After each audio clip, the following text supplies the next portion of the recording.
Alright, hey guys. So I'm going to be playing some Phasmophobia today.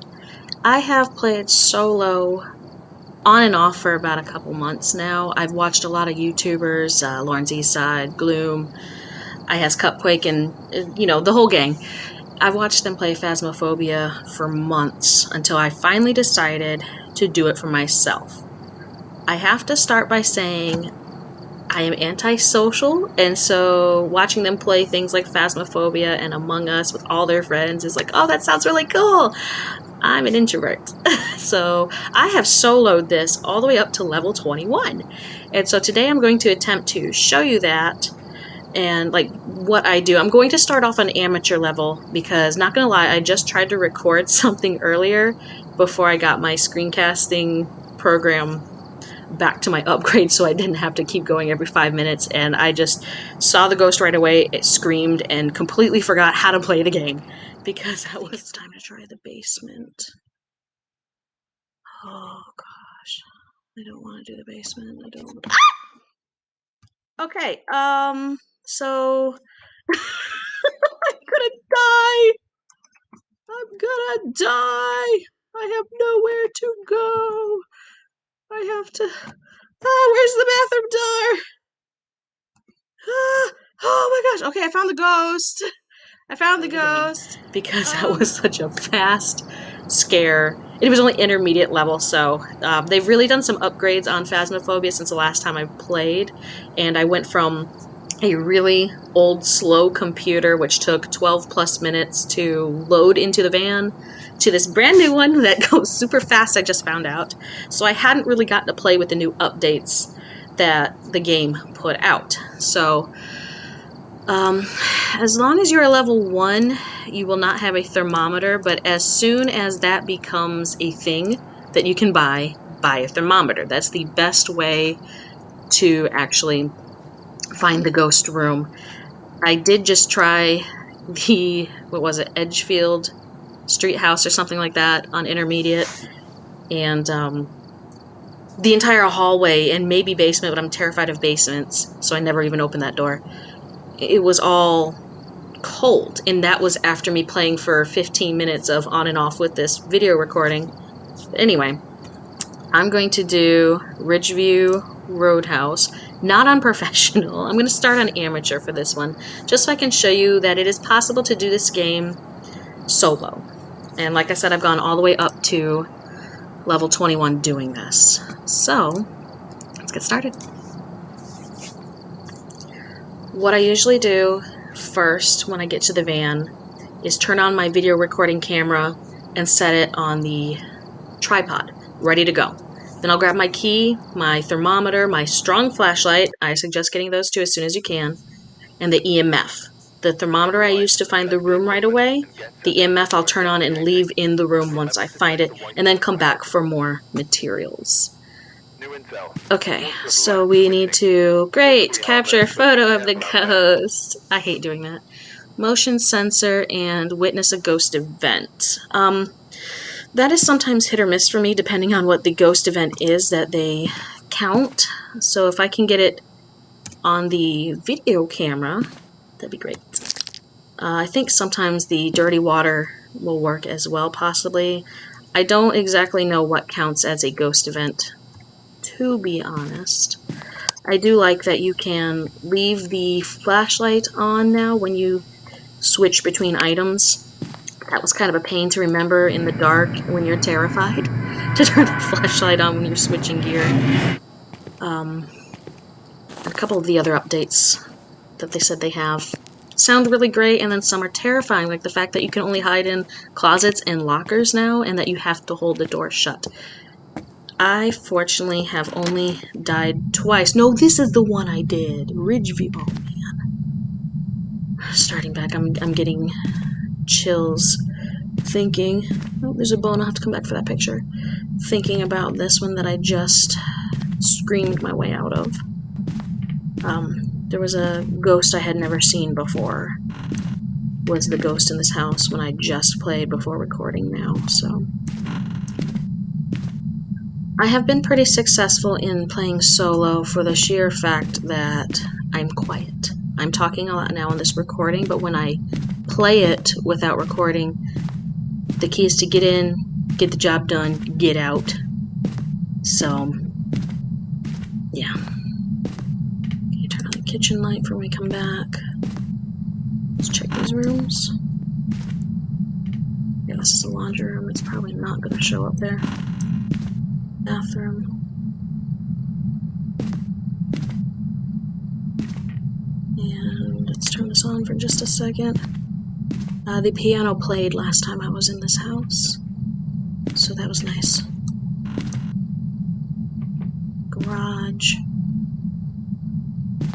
So if you haven't played this game before, you're looking for anything under 10 Celsius.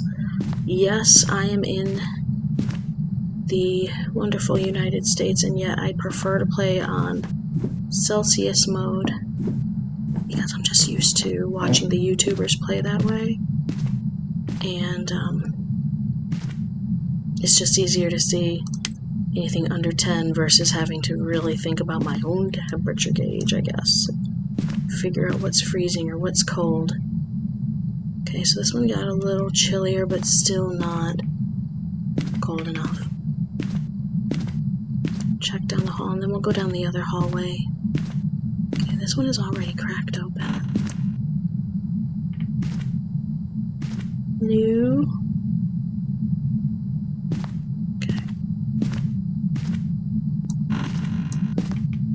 Okay, I got a little... Ooh, this is it? This is the... Wait, is it? Hello? Is it this room? Or is it downstairs? Let's see. Oops. Oops. Oops.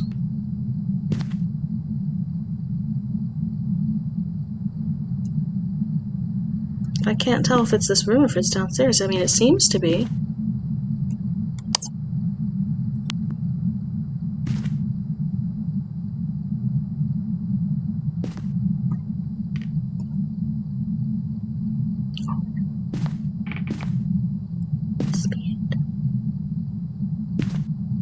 It's this room. Okay.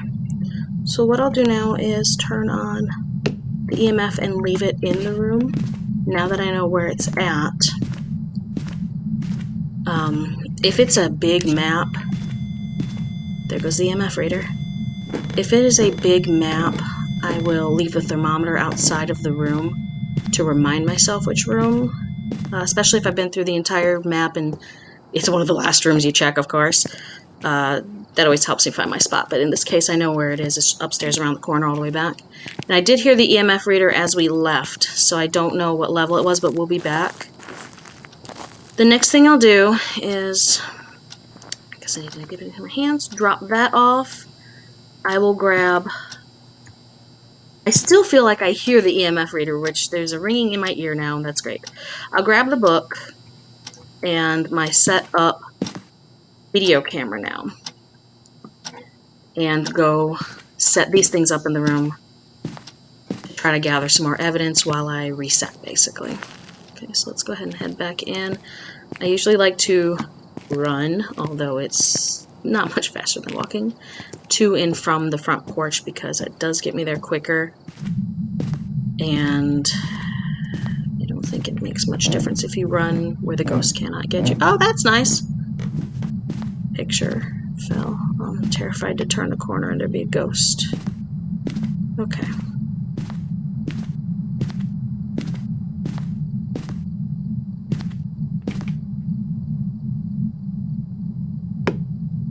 So you set the camera up to look inside, get the book, and toss that down. Okay, I just leave those there. Go check the camera on the van for ghost orbs and pick up some more equipment. Basically, when you solo this, it's get the equipment 2 at a time, drop them, leave them, come back and check. And this is amateur mode, so hopefully the ghost won't try to attack me. Usually I can get in and out without seeing the ghost, but as it is a challenge and objective to get a picture of the ghost, I'm looking so forward to that. Alright, checking for ghost orbs. Those will be little like dots of light streaking across the screen. I'm not seeing anything, and usually they'll happen pretty quick, especially in amateur mode. So ghost orbs may not be one of the objectives or evidence, excuse me. Alright. And there was activity, so I mean, if it was there, we would have seen something, right? Well, we must have seen something because we got the ghost event. Okay, well, I guess we'll go find out what it was. Next, I will take the UV light, which will look for fingerprints, and I might as well go ahead and take this motion sensor since it is one of our objectives to get. And I will set the motion sensor up first, then switch over to UV and scan for fingerprints.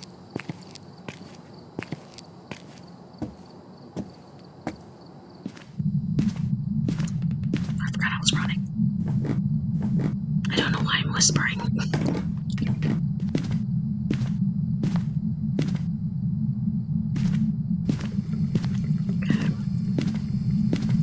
Let me come back and check. Oh, they drew in the book. Awesome. Okay. What do we got? 1, 2, 3, 4. Okay. Oh, and dirty water. Okay. Awesome. Any fingerprints? Ah, look at that. Fingerprints. Okay. Oh, I need this one. So we got fingerprints and ghost writing. That was only a level 4 EMF. So it could possibly go up to level 5 at this point. Guys, I don't know if you heard. I'll have to play the recording back to see if you guys could hear that breath. That always makes my heart jump. Okay. So we got... Oh, something's beeping. That must be the motion sensor. Okay, I can drop this now. Yep, got the motion sensor. Still no orbs. Okay, so journal. If you skip all the way to the back, let's put our evidence in. Fingerprints and ghost writing. So it could either be spirit or revenant. So let's go back and check what we're looking for, and that helps you see if you need to take the spirit box or take something else in that you haven't yet. Okay, so revenant would be the EMF level 5. Spirit, we would also be looking for spirit box. Okay. So the EMF reader is in there, obviously, so that's good. It won't be ghost orbs. So I will take the spirit box and... Oh, I do need to go back for... You know what? Tell you what. Instead of getting the spirit box just now, crucifix is usually on my list of things to do. If I didn't take the motion sensor because of the objective, I would have taken the crucifix earlier, and I always do that just because I don't want to die. I like getting paid, so we're going to go ahead and do this. We'll come back for the spirit box if the EMF does not go level 5 while we're in there this time. But throwing this ought to keep us safe long enough to get pictures of... Oh, I need to go get that bone in the living room first, though, before I forget. And then we'll go get a picture of the dirty water. And soloing, you won't see the fingerprints when you take a picture with your camera. But if you take a picture of the door, it has shown up in the photo book as fingerprints, even though you cannot see it, so that's good. Let me just throw this in here real quick. No hunting. Hunting allowed. Okay. So I think they were right about here. Let me get a picture of level 5. Excellent. Okay. Let me get a picture of this evidence. Picture of dirty water. We got level 5, so we can go ahead and head out. Call it a day. So level 5 was the Revenant. Excellent. I did not get a picture of the ghost. No, I'm not going to call its name and try to coax it out because this time... no. I don't want to die yet. Thank you very much. I got enough photo evidence where I should get enough money. Yes, I know it's one of the objectives, but That's one of the things I don't like to do when I solo, because if I die, the game ends. No one's there to save me and guess it right and, you know, spare us. So, that's just no fun. Okay. Safe here on the van. We got the EMF level 5. It is a Revenant. Let me get this out of my hands. We're going to lock it up and head out. Something's happening in there. Look at that. Okay. Oh, real quick, the photos. So bone, see, you can't see the fingerprints, but it will show up as a fingerprint because that's where they were. Interaction will be whatever the ghost literally interacts with. This case, I got the book and the EMF. The dirty water will give me some points as well. Let's head out. So that's how you solo amateur level Phasmophobia houses. I have not been successful doing high school. It took me forever to find the room. By the time I found the room, my level of sanity was kaput, and the ghost hunted me twice within, 5 seconds apart, and I died. And that was only the second time I've died in the 21 levels that I have accomplished. So I was a little upset, but at the same time, it was my first time doing high school by myself, and I probably will never do that one by myself again, which means I won't do Asylum alone yet, because I do want to do them all. I have done prison twice. They were terrifying because you could get locked into a jail cell with a ghost in front of you, and the one time I saw the ghost literally pop up right in front of me was holding the baseball bat, and he was just creepy as all get out. Anyway, so we were right. It was Revenant, amateur level 60. That's pretty good. Usually my bring back was about $30 on amateur. So almost got me to level 22. Next time we'll try a hopefully new map, maybe a new level. I may go through them all at amateur first, just so that I can get a good walkthrough of everything with you guys and not die. Then maybe try some upper levels. Maybe play with some other players at some point. Alright guys, thanks a lot. We'll see you later. Don't forget to subscribe and like if you liked it. Share it with your friends if you'd like. We'll see you in the next video.